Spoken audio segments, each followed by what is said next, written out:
एक बार कौरवों ने, बाल्यकाल की बात है, कौरवों ने गधा को पीले कपड़ा पहना करके, पीले वस्त्र में ढक करके और युधिष्ठिर के मार्ग में छोड़ दिया। भैया बोलो मत, सब लोगों से बोल दो, यहां बोले नहीं कोई भी। तो कौरवों ने पीले वस्त्र में ढक करके गधा को छोड़ दिया। युधिष्ठिर जी महाराज भ्रमण करते करते गए और अपने नियम के अनुसार पीत देखते ही उन्होंने प्रणाम किया। कौरव सब हंसी उड़ाने लगे, देखो देखो गधा को प्रणाम कर रहा है। युधिष्ठिर जी महाराज बोले, गधा नहीं है, मेरे लिए श्याम सुंदर है ये। कौरव बोले, हमने ही तो गधा को पीले कपड़ा पहना के खड़ा किया है, तुम कैसे कह सकते हो कि श्याम सुंदर है? बोले, मेरा विश्वास कहता है कि श्याम सुंदर है, और नहीं तो तुम देख लो। जैसे ही गधा के ऊपर से पीत वस्त्र हटाया तो गधा की आकृति दिख रही थी बाहर से, लेकिन जैसे पीत वस्त्र हटाया तो गधा तो अंतर्ध्यान होगा। एक जैसे घुटमुन बालक खड़ा होता है ना, घुटमुन चलता है, ऐसे ठाकुर जी वहां पर खड़े हुए, ठाकुर जी प्रकट हो गए। कहने की बात है, पर पीत में, पीतांबरी में ठाकुर जी का वास है। अगर कभी आपको कहीं मंदिर जाने का अवसर ना मिले, कभी आपको ठाकुर जी के दर्शन करने का अवसर ना मिले, वृंदावन की बहुत याद आवे, वादना पीरोई पहन के घूमो और यूं ही विचार करो कि श्री ठाकुर जी आपके अंग से लगे हुए हैं, ये ठाकुर जी को स्वरूप है। तो आज आप सब लोगों का जो स्वरूप है उससे ही पता चल रहा है कि आज नंदोत्सव होने वाला है। मैं कथाओं में कहा करता हूं कि हमारी बाह्य आवरण से हमारी स्थिति पता चल जाए, इसको भक्त लक्षण कहते हैं।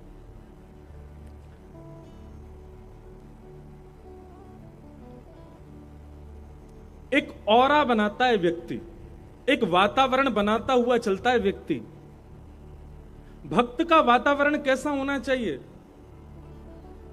उस भक्त की उपस्थिति से आसपास वालों के चित्त में भी कृष्ण भक्ति प्रकट हो जाए, तब समझो कि वो भक्त है। मीराबाई बहुत सुंदर थी, इतनी सुंदर थी कि महाराज कोटि कोटि नवरत्नों को भी वार दिया जाए मीराबाई पर तो भी कम पड़े, इतनी सुंदर थी मीराबाई। पर मीराबाई का स्वरूप सौंदर्य कैसा था? सामान्य संसार का स्वरूप सौंदर्य ऐसा होता है कि वो देखने वाले के चित्त में भावना प्रकट करता है, देखने वाले के चित्त में वासना प्रकट करता है, देखने वाले के चित्त में कामना प्रकट करता है। पर मीराबाई का स्वरूप कैसा था? इतनी सुंदर थी कि मीराबाई को देख करके यदि किसी के चित्त में काम भी होता था ना, तो काम मर और जाता था, प्रकट तो बहुत दूर की बात है। मीराबाई का जब ब्याह हो गया तो जहां ससुराल था मीराबाई का, वहां संतों की भीड़ लगने लग गई। तो आपके पतिदेव ने जाकर के संतों से पूछा कि आप लोगों को ऐसा मीराबाई में क्या दिखता है कि आप देखने के लिए चले आते हो? तब सब लोग कहते, बोले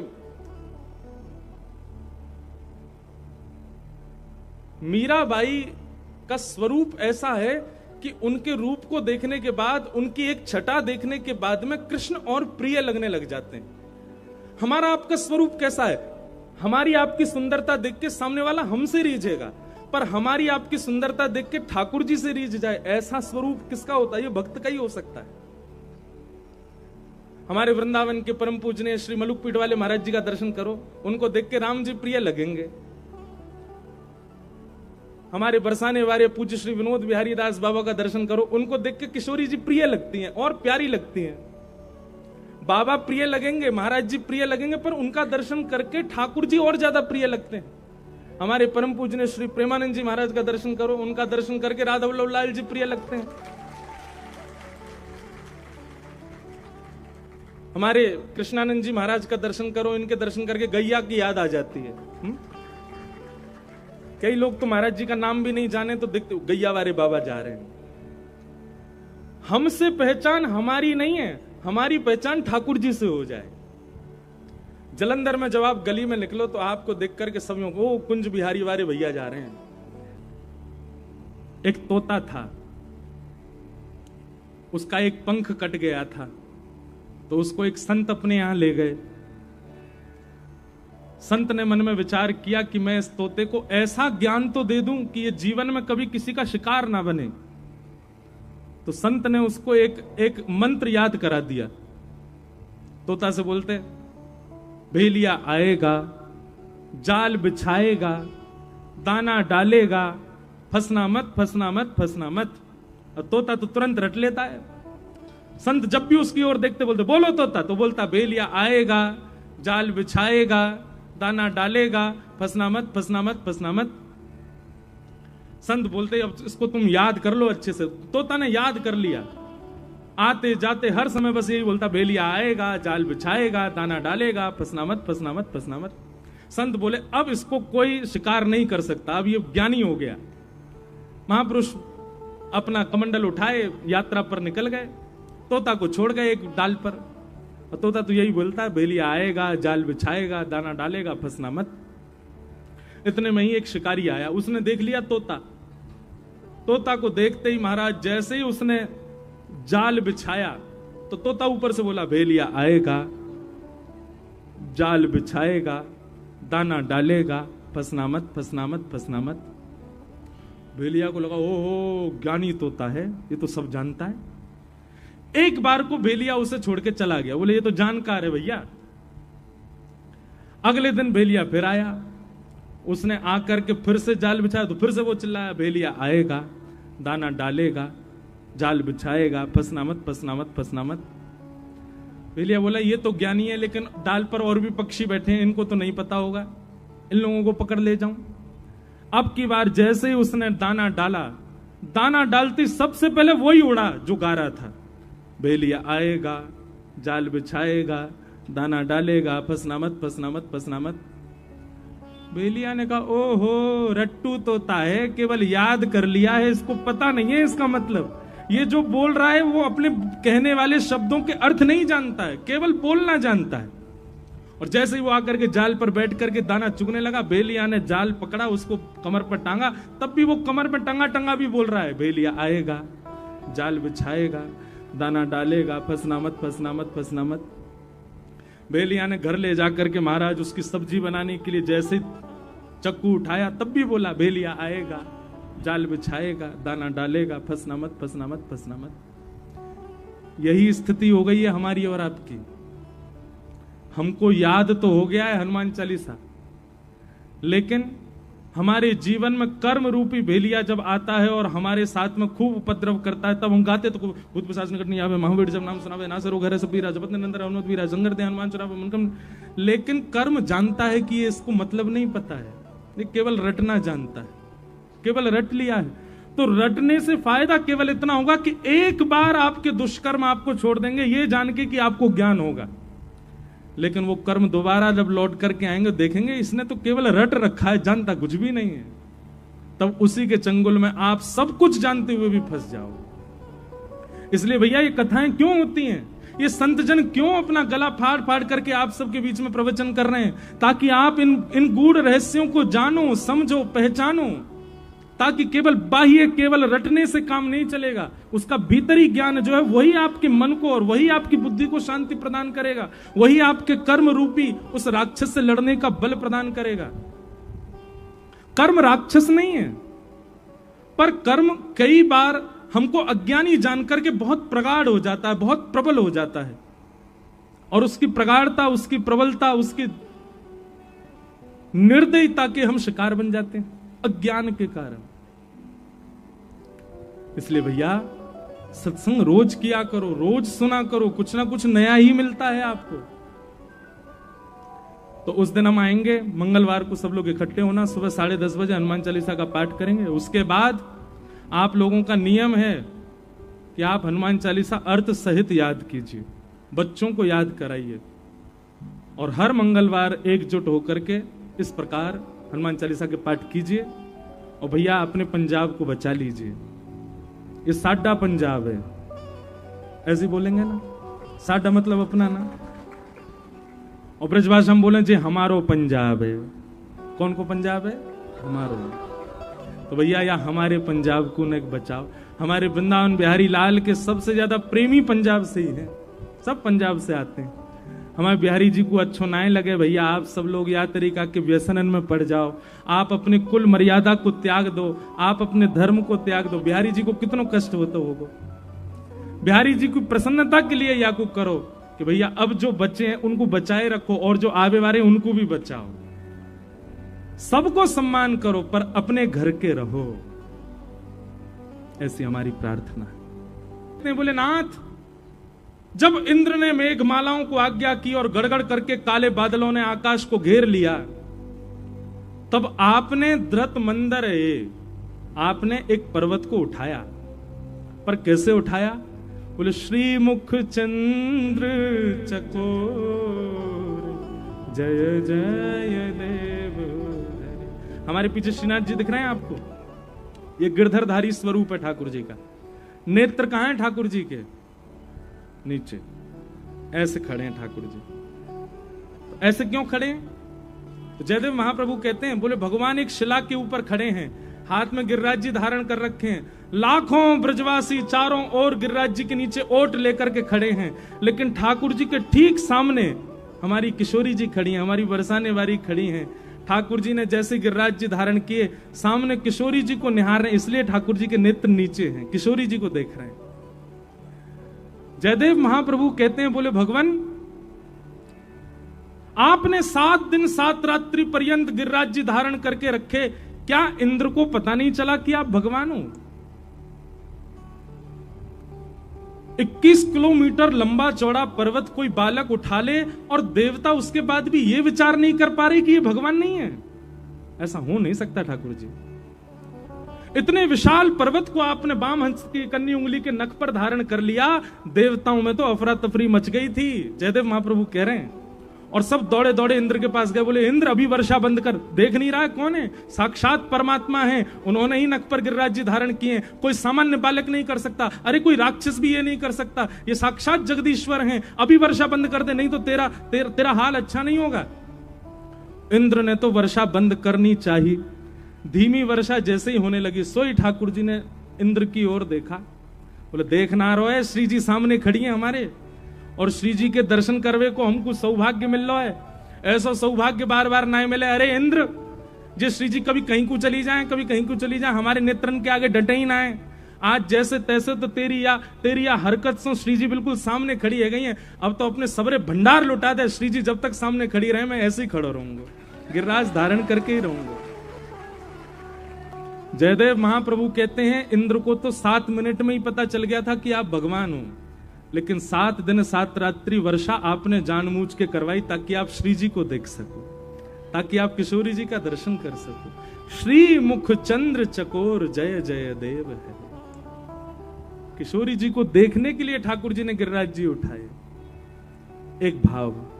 दूसरा भाव, ये वाम अंग जो है ना, ये श्री जी ही हैं, इसलिए ठाकुर जी की आह्लादनी शक्ति कौन है? किशोरी जी हैं। सब पूरा वृंदावन जानता है इस बात को।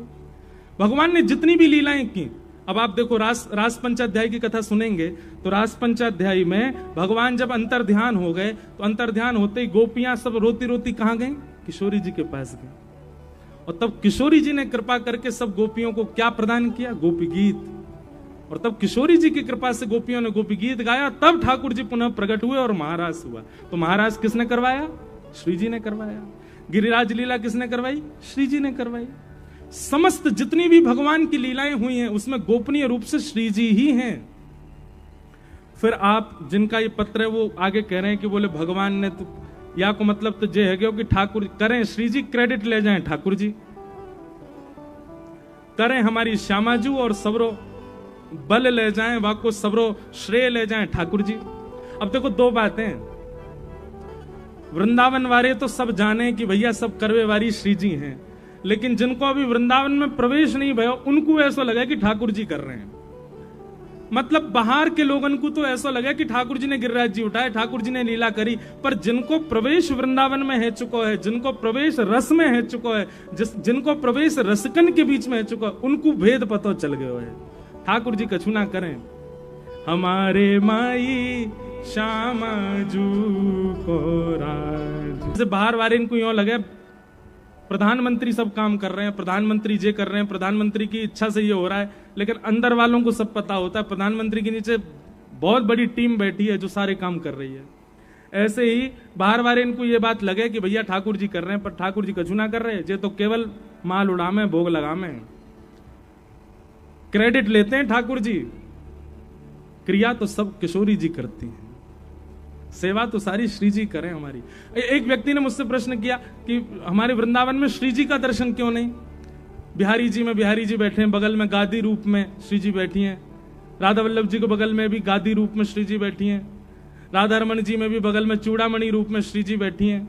श्री जी हैं कहां हैं? बोले भैया दर्शन देवे के काजे ठाकुर जी बैठा रहे, तुम बैठे रहो यहां, सबन को भीड़ को तुम संभालो। और जो खूब नाम जप कर रहे हैं, खूब रस में डूबे भये हैं, ऐसे वृंदावन में विचरण कर रहे संत जन, उनके पास घूम घूम करके सबकी सुध लेवे के काजे श्री जी गई भैया, या हमारे दर्शन ना रहे हैं। श्री जी तो बाहर विचरण कर रही हैं, बाहर से ले करके सबन को वृंदावन आ रही हैं। वृंदावन में ऐसे ऐसे रसिक जन हैं जो कितने कितने दिनांशों भूखे बैठे हैं, उनको भोजन की सेवा देनो, कोई के शरीर में कोई रोग है गयो, वाके रोग को निवृत्त करनो, कोई को जल की व्यवस्था करवानो, कोई के प्रेम में भाव प्रवृत्त करनो, इन सब भावंशों श्री जी तो भ्रमण करती रहे। ठाकुर जी एक जगह बैठा रखे, तुम बैठे रहो। एक भाव ये भी है कि श्री जी इसलिए दर्शन नहीं दे रही, वो भ्रमण करती रहती हैं, घूमती रहे में पूरे दिन। तो ऐसे भाव हैं। अब बाकियों को हम बाद में कभी कहेंगे, कथा क्रम कह लें। आज ठाकुर जी को जन्मोत्सव करना है, अभी तक तो परीक्षित को श्राप नहीं लगो, और ठाकुर जी को कथा, हमारी कथा ऐसी है भैया, हम बहुत पीछे रह जाते हैं कथा कहते कहते, भाव इतने आ जाते हैं। 1 महीना की कथा कराई एक बाबा ने नासिक में, बामऊ हम प्रहलाद चरित्र तक ही पहुंच पाए 30 दिना में, इतना आनंद आवे। और वहां में भी सब लोग यूं कहें कि ब्रज, आज भी मुंह पे आ गए, बोले कुम्मन दास जी को ने एक चरित्र सुनाए दो, कृष्णदास जी को चरित्र। अब इन भक्तन के चरित्र सुनावे तो फिर वहां में समय लग जाए, और फिर हमारा यूं है कि अधूरा नहीं सुनाए, पूरा पूरा सुनाए बढ़िया सो। फिर भी आओ आज के क्रम में प्रवेश करें। वेद व्यास जी महाराज ने भागवत की रचना की, सूक्ष्म में समझिएगा बातों को। एक तो कोई उठ के नहीं जाएगा आज नंदोत्सव से पहले, चाहे तुम्हें गर्मी लग रही हो, चाहे तुम्हें प्यास लग रही हो। हमारी स्थिति आपसे ज्यादा खराब है, पर फिर भी हम पूरे बैठ के कथा सुना रहे हैं। इसलिए आप लोग आज उठ के नहीं जाओगे, और फिर उठ के जाओगे तो फिर कोई बात नहीं, चले जाइए, कहा कर सके हम, आप ही वंचित रह जाओगे। वेद व्यास जी ने भागवत की रचना की। जब वेद व्यास जी महाराज पहले ही 18 उप पुराण लिख चुके थे, 17 महापुराण लिख चुके थे, 4 वेद लिख चुके थे, महाभारत लिख चुके थे, तो फिर एक और भागवत ग्रंथ लिखने की आवश्यकता क्यों हुई? तब वर्णन करते हैं कि वेद व्यास जी ने अभी तक जितने भी ग्रंथ लिखे हैं ना, उन सब में धार्मिक व्यक्ति को संतोष हो जाता है उन ग्रंथों को पढ़ने से। बहुत ध्यान से सुनना,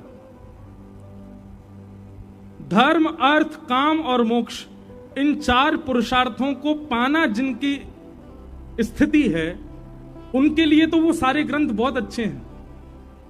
जिसको धर्म से लगाव है, जिसको अर्थ की कामना है, अर्थ माने धन, धर्म, अर्थ, जिसको बहुत सारी कामनाओं की पूर्ति करनी है, और जिसको मोक्ष की कामना है, ऐसे 4 प्रकार के लोगों के लिए बाकी के सारे ग्रंथ बड़े बड़े श्रेष्ठ हैं। पर जो पंचम पुरुषार्थ का अनुयायी है, उसके लिए वे काम नहीं आने वाले। पंचम पुरुषार्थ किसको कहते हैं? पंचम पुरुषार्थ कहते हैं प्रेम को। किसको कहते हैं? प्रेमी व्यक्ति कई बार धर्म की बाउंड्री में नहीं रह पाता। प्रेमी व्यक्ति कई बार अर्थ की स्थिति में नहीं होता। मीराबाई धनवान थी, पर फिर भी धन नहीं था। सूरदास जी धनवान थे, पर फिर भी धन नहीं था। किसी भी भक्त को आप उठा करके देख लो, धनवान एक भी नहीं मिलेगा आपको। क्यों? अर्थ है ही नहीं। प्रेमी व्यक्ति के पास में धर्म की आड़ में वो रह नहीं पाएगा, वो उससे परे हो जाता है। और कर्मा भाई, धर्म तो कहता है कि सुबह उठ करके स्नान ध्यान करके पवित्र अवस्था में भगवान की सेवा करो। और कर्मा क्या कर रही है? बिना नहाए धोए सुबह सुबह दातुन कर रही है, और ठाकुर जी खिचड़ी बना रही है। थाली भर के लाई खींचड़ो, ऊपर घी की बात की, जीमो म्हारा शाम घणी जमावे बेटी जाट की। और ठाकुर जी दौड़े दौड़े आते हैं कर्माबाई की वो खिचड़ी पावे के लिए। अब सबरी की भक्ति कैसी? अब यहां धर्म कहां है? ठाकुर जी को झूठा खिलाना चाहिए? नहीं। पर सबरी क्या कर रही है? बेर खाती है, चख के देखती है, अगर खट्टे होते हैं तो दूर फेंक देती है, मीठे होती है तो ठाकुर जी को दे दी, इसको पाओ। ठाकुर जी उसका झूठा पा लेते हैं। तो प्रेमी व्यक्ति जब हो जाता है ना, तो धर्म की कई बातों से ऊपर निकल जाता है। अर्थ की उसको इच्छा नहीं होती, धन की इच्छा नहीं होती प्रेमी व्यक्ति को। धर्म, अर्थ और तीसरी बात काम, संसारी कामना तो होती नहीं है प्रेमी की। उसकी तो केवल एक ही कामना है कि बस ठाकुर जी हमसे रीझे रहे हैं, ठाकुर जी हमारे प्रसन्न रहे, ठाकुर जी हमारे राजी रहे, उसकी एक ही कामना है। तो ना तो वो धर्म से बंधा है, ना वो अर्थ में बंधा है, ना वो कामना में बंधा। और सबसे अंतिम बात, प्रेमी भक्त को मोक्ष की भी कामना नहीं है। हमारे वृंदावन जाओ, ब्रजवासियों से पूछो मुक्ति चाहिए, तो ब्रजवासी कहेंगे मुक्ति उन्होंने सी खारी लागे भैया, हमें मुक्ति मुक्ति नहीं चाहिए, मुक्ति की कामना नहीं है। अरे कहां तक कहें, श्री उद्धव जी महाराज जब वृंदावन जाते हैं तो वृंदावन जाकर के विधाता के आगे झोली फैला करके कहते हैं मेरा पुनर्जन्म वृंदावन में हो जाए। विधाता कहने लगे उद्धव तुम बृहस्पति के शिष्य हो, तुम जानते हो कि मानव जन्म से मुक्त होने के लिए हम मानव बने हैं, हम संसार से मुक्त होने के लिए मानव, और तुम कह रहे हो कि मुझे दोबारा पृथ्वी पे भेज दो। बोले भेज दो, पर वृंदावन भेज दो, वृंदावन के तज हमें और कुछ नहीं चाहिए। वृंदावन की बात आ जाती, इतने सारे पद मेरे मन में घूमने लगते हैं। हमारे रसिकजन कहते हैं कि भैया वृंदावन तो बार बार मांगो ठाकुर जी से।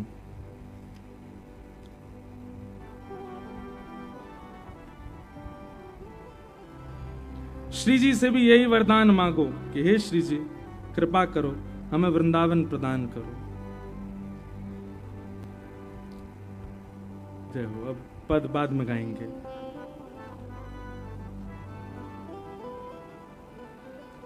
बोलो वृंदावन धाम की जय। हमारे श्री हरिराम व्यास जी, उन्होंने वृंदावन रस को खूब गाया। हरिराम व्यास जी कहते हैं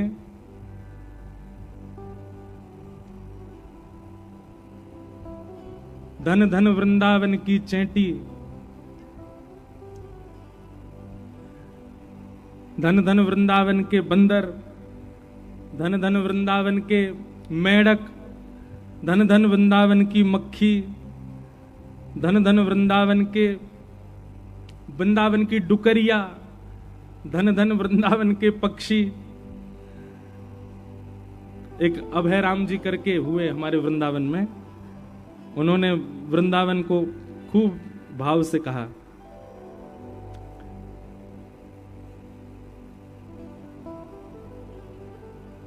सुंदर भाव है, मिल जाए तो गाऊं अभी। धन धन वृंदावन के बंदर, आन कान कहू की नहीं माने, लूटे सबके अंतर। धन धन वृंदावन के कौन? बंदर।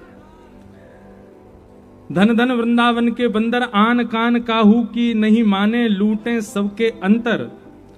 गैल गिरारे कूदत डोले, कहां हवेली मंदिर। धन धन वृंदावन के बंदर। ऐसे इन्होंने खूब सारे भाव लिखे। धन धन वृंदावन की चेटी, धन धन वृंदावन की कोयल कारी, जिन बागन में रहे सदाई, बोलत है मतवारी। धन धन वृंदावन की कोयल कारी। धन धन वृंदावन के विरक्त संत, कैसे? बोले प्रात होए जमुना में नहावे, आछे रज सेवंत, ब्रजवासन के टुकड़ा पामे, भोजन करें एकांत। धन धन वृंदावन के संत। और क्या कह रहे हैं?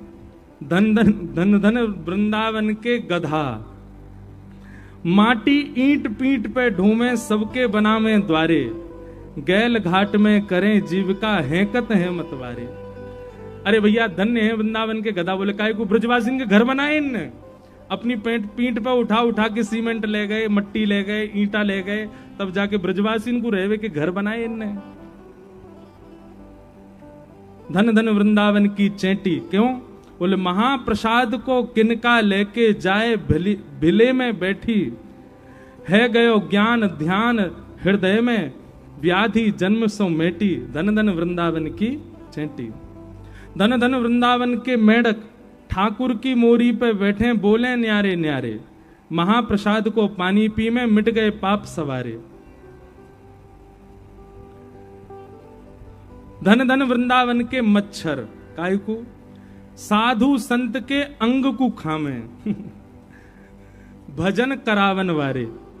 बोले भजन करें पूरे दिन साधु संत, पूरे दिन राधे राधे राधे राधे जपें साधु संत, और उनके अंग को जाकर के मच्छर खा जाए, उनके रक्त की एक बूंद लेकर के वो मच्छर मर जाता होगा तो वाकू वैकुंठ मिलता होगा। क्यों?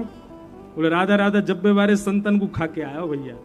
धन धन वृंदावन के मच्छर प्यारे, जमुना तीर नीर पे बैठे, गुंजारे मतवारे, धन धन वृंदावन के मच्छर प्यारे। ऐसे वृंदावन तो भैया अद्भुत है।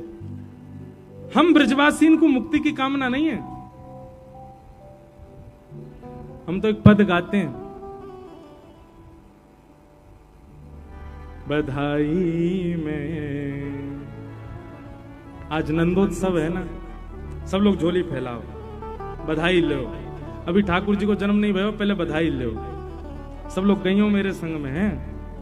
हम अपने गिरधर लाल जी के जन्मोत्सव पे यही बधाई मांगते हैं ठाकुर जी से। मिलता है निज ब्रज मतलब निज वृंदावन। दो वृंदावन है, एक है वृंदावन जो अभी हमको दिख रहा है, एक है अप्रकट वृंदावन। अप्रकट वृंदावन कैसा है? अप्रकट वृंदावन में सब कुछ ऐसा ही है। बिहारी जी भी हैं, राधा वल्लभ जी हैं, राधा गोविंद देव जी हैं, गोपीनाथ जी हैं, जुगल किशोर जी हैं, राधा रमण जी हैं, सब हैं वहां पर अभी हम आप सब लोगों को जो दर्शन दे रहे हैं वो स्थूल रूप में दे रहे हैं, हिलते डुलते नहीं है ठाकुर जी। लेकिन निज वृंदावन में तो चलते फिरते हिलते डुलते ठाकुर जी दिखे। निज वृंदावन में सामान्य लोगों की भीड़ नहीं है। तो बोले निज वृंदावन में कौन है? बोले श्री हितरवंश महाप्रभु निज वृंदावन में विराज रहे हैं, श्री स्वामी हरदास जी महाराज निज वृंदावन में विराज रहे हैं, गोपाल भट्ट गोस्वामी जी निज वृंदावन में विराज रहे हैं, श्रीमद वल्लभाचार्य जी महाराज निज वृंदावन में विराज रहे हैं, श्री गोसाई श्री विठलनाथ जी महाराज निज वृंदावन में विराज रहे हैं, विठल विपुल विहारन देव जी निज वृंदावन में विराज रहे हैं। ये सारे रसिक जन, मीराबाई, करमेती बाई, ये सब हैं निज वृंदावन में, और इन सबके प्रत्यक्ष दर्शन होते हैं। वृंदावन को भजवे वारो वृंदावन से कभी दूर ना जावे, वो वृंदावन को भजतो भजतो प्राण त्याग के फिर वृंदावन में ही आ जावे। लेकिन 4 प्रकार से। पहला, जन्म वृंदावन में हो जाए, मृत्यु कहीं भी हो जाए। दूसरा, जन्म कहीं भी है जाए, अंतिम श्वास वृंदावन में निकल जाए। तीसरा, जन्म कहीं भी है जाए, मृत्यु कहीं भी है जाए, बस अंतिम श्वास निकलते समय या तो ब्रज को प्रसाद मिल जाए, या ब्रज की कोई बात बता दे, या ब्रजवासी दिख जाए। अंते यामति सा गति, अंत में मरते मरते ब्रज को दर्शन है जाए या ब्रजवासी को दर्शन है जाए, तो भी उसको ब्रजमंडल प्राप्त हो जाएगा। और चौथा सबसे अनूठा और सबसे अद्भुत उपाय क्या? जन्म भी कहीं है जाए, मृत्यु भी कहीं है जाए, अंतिम समय में ब्रज की कोई बात भी नहीं सुनावे, केवल अंतिम संस्कार हैवे से पहले आपकी शव यात्रा में कोई ब्रजवासी 11 कदम चल जाए, वासु ब्रज मिल जाएगा। ऐसी ब्रज की महिमा है। और ये कोई और नहीं, स्वयं महादेव बता रहे हैं पार्वती जी को। इतनी कृपा है ब्रज की। तो भैया ब्रजवासी मुक्ति की कामना ना करें, ब्रजवासी तो यूं कि हमको फिरते ब्रज मिल जाए, बस यही चाहिए हमें। प्रेम लक्षणा भक्ति जिसके चित्त में होगी वो मुक्ति की कामना नहीं करता है। श्रीमद् भागवत में स्वयं कपिल देवूति संवाद में भगवान कहते हैं, दीयमान न ग्रहणंती। प्रेमी भक्त कैसा होता? बोले उसको मैं मुक्ति देता हूं, वो भागता हो रहा है। बोले नहीं, मुक्ति नहीं चाहिए, तो क्या चाहिए? बोले हमको वृंदावन दे दो, हमको ब्रज दे दो। ब्रज वृंदावन में रहेंगे, दिन रात आपका नाम गाएंगे, कथा सुनेंगे, दिन रात आपके दर्शन करेंगे, बस यही हमारा जीवन बन जाए, ऐसी कृपा करो। तो भागवत जी की रचना क्यों की वेद व्यास जी ने? चतुर्विध पुरुषार्थ का पालन करने वाले लोगों के लिए बहुत सारे ग्रंथ हैं, पर जो प्रेम के उपासक हैं उनके लिए आपने क्या लिखा? तब व्यास जी महाराज मन में चिंतन करने लगे, बोले कि मैं क्या करूं? बोले कि अब समाधि लगाइए और ऐसे ग्रंथ का निर्माण करो जिसको पढ़ने सुनने के बाद भगवान में श्रद्धा नहीं, भगवान में विश्वास नहीं, भगवान में आस्था नहीं, भगवान से प्रेम हो। आस्था, विश्वास, श्रद्धा, ये तो नास्तिकों की भी कई बार हो जाती है, पर ठाकुर जी से प्रेम हो जिस ग्रंथ को सुनकर के, ऐसा कोई ग्रंथ लिखिए वेदव्यास जी। तब वेदव्यास जी महाराज ने भगवान के प्रेम स्वरूप का चिंतन करते हुए 18वां पुराण लिखा, जिसका नाम है श्रीमद् भागवत महापुराण। देखो, मन जहां होता है ना, आपका तन वैसा ही हो जाता है। मन आपका कथा में होगा तो ना आपको भूख लगेगी, ना प्यास लगेगी, ना पाँव में दर्द होगा, ना पसीना की पता होगी। मन को लगा लो ठाकुर जी, बड़े भाव से सुनो। अजब कुमारी, रोज ज्वर चढ़ता था, उनका ज्वर उतरे नहीं किसी औषधि से। उन्होंने पिताजी से कहा, पिताजी ये रोग ऐसे नहीं जाएगा, मुझे आप वृंदावन भेज दो और मैं सदा के लिए वृंदावन रहूं, वहीं ठाकुर जी की सेवा करूं। चाकर रहसू बाग लगासू, नित उठ दर्शन पासू, वृंदावन की कुंज गलन में हरि की लीला गासू। श्याम मने चाकर राखो जू, हरि जी मने चाकर राखो जू। पिताजी मुझे वृंदावन भेज दो।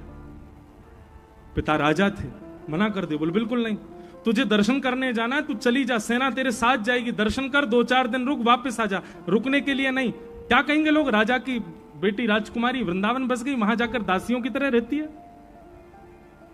पिता ने आज्ञा नहीं दी।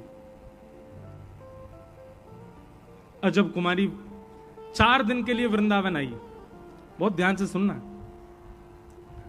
और वो मंदिर में पीछे खड़ी होती है सबसे, और दूर खड़ी खड़ी ठाकुर जी के सामने रोते हुए कहती है, श्रीनाथ जी के सामने, पिताजी तो नहीं मान रहे, आप मान जाओ।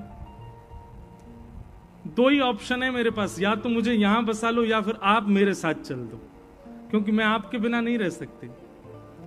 पर ठाकुर जी तो बड़े ऐंठीले हैं ना, यूं ही खड़े रहे, कुछ करते थोड़ी है, चाहे कितना रो कितना फिपियाओ इनके आगे, यूं ही खड़े रहेंगे, कोई इन पे दया तो आती नहीं इनको बिल्कुल भी। अजब कुमारी ने लेकिन इसका एक उपाय ढूंढा और मंदिर के अधिकारी के पास जाकर के बोली, मुझे मंदिर में कोई सेवा दे दो। अधिकारी जी बोले, मंदिर में तो सारे पुरुष ही सेवा करते हैं, और तुमको कैसे सेवा देते हैं? बहुत प्यार प्रार्थना की तो अधिकारी जी बोले, अच्छा तुमको कुछ कला आती है, नाचना आता है, गाना आता है, कुछ आता है तुम पे? बोले, मैं राजकन्या हूं, राजकुमारी हूं, राजकुमारियों को ज्यादा ऐसे नाचना गाना वो नहीं है, हमारे पिताजी को पता चल गया तो बहुत नाराज होंगे। तो बोले, फिर क्या क्या करोगी ठाकुर जी, क्या कुछ तो करो सेवा।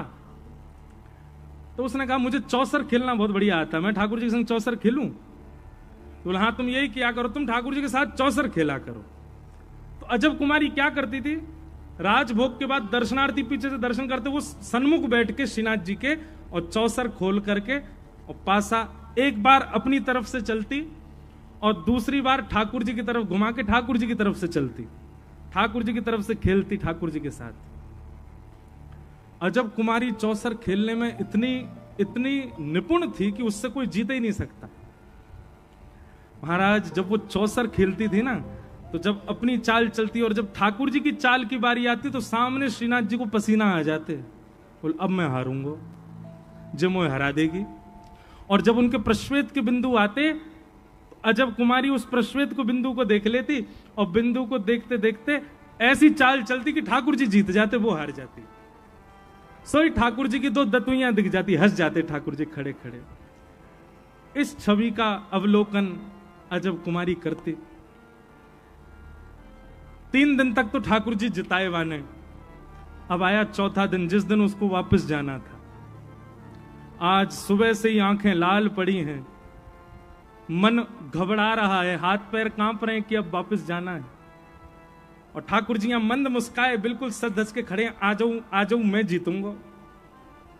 अजब कुमारी ने सामने चौसर बिछाया और ठाकुर जी को देख रही है, अश्रु भरे हैं नेत्रों में, क्रोध में देख रही है। बोले आज नहीं जीत पाओगे आप, हर बार आप जीतोगे ऐसा थोड़ी होगा, आज तो मैं हरा के जाऊंगी आपको। तो मानो मनी मन ठाकुर जी कह रहे हैं मेरी नाक कट जाएगी, ऐसा मत करे, मुझे जिता जा। अजब कुमारी बोली आज नहीं जिताऊंगी, आज तो आपको हारना ही पड़ेगा। और अजब कुमारी ने ऐसी ऐसी चाल खेली, ऐसी ऐसी चाल खेली, और दिना तो प्रश्वेत आते ठाकुर जी को, आज तो पूरे वस्त्र ही गीले है पसीना आते। ठाकुर जी घबरा रहे हैं, बोले आज हरा देगी जी, आज नहीं मानेगी। बस अंतिम चाल चलनी थी और ठाकुर जी पूर्ण रूपेण हार ही चुके हैं, अब जीतने की कोई गुंजाइश नहीं है। गुसाई लोग सब खड़े होकर के देख रहे हैं, बोले भैया आज तो हमारो लाला हार गए हो। अजब कुमारी की एक चाल, और उस एक चाल में जीत हार का निर्णय हो जाना था। जैसे ही अजब कुमारी पासा घिसने लगी, सामने खड़े ठाकुर जी मानो मंद मंद कह रहे हो, कछु मांग ले, जो मांगेगी सो दूंगा, लेकिन मुझे जिता दे। अजब कुमारी बोली मांग लूं? बोले हाँ मांग लो, वचन दो जो मांगूंगी सो दोगे।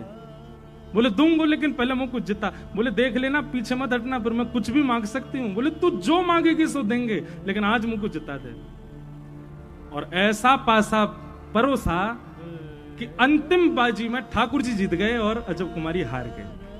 और जैसे ही अजब कुमारी हारी, श्रीनाथ जी उसकी गोद में प्रकट हो गए, प्रकट होकर उसका आलिंगन कर लिया और आलिंगन करके बोले मांग तो को क्या चाहिए, जो मांगेगी सो देंगे। अजब कुमारी बोली चलो मेरे साथ राजस्थान, वहीं बस जाओ मेरे यहां, आपको नित देखूं, नित आपका दर्शन करूं, आपको देखे बगैर अब मैं एक क्षण नहीं रह सकती, आप चलो मेरे साथ। ठाकुर जी तो घबरा गए। ठाकुर जी बोले मैं ब्रज तज कैसे जाऊं, मैं ब्रज छोड़ के कैसे जाऊं। अजब कुमारी बोली अब बात से पीछे मत हटना, आपने वचन दिया था जो मांगूंगी सो दोगे, अब मैंने मांगा है तो दीजिए। और उसी अजब कुमारी के लिए हमारे गिरिराज धरण श्री श्रीनाथ जी श्री गोवर्धन से उदयपुर के पास नाथ द्वारा में जाके विराजमान हो गए। पूछरी के लौथा की प्यारे, ऐसे हमारे श्रीनाथ जी जिस ब्रज का कभी त्याग नहीं करते ठाकुर जी, उस ब्रज का त्याग भी एक भक्त वैष्णव के प्रेम भाव से कर लिया। अब बताओ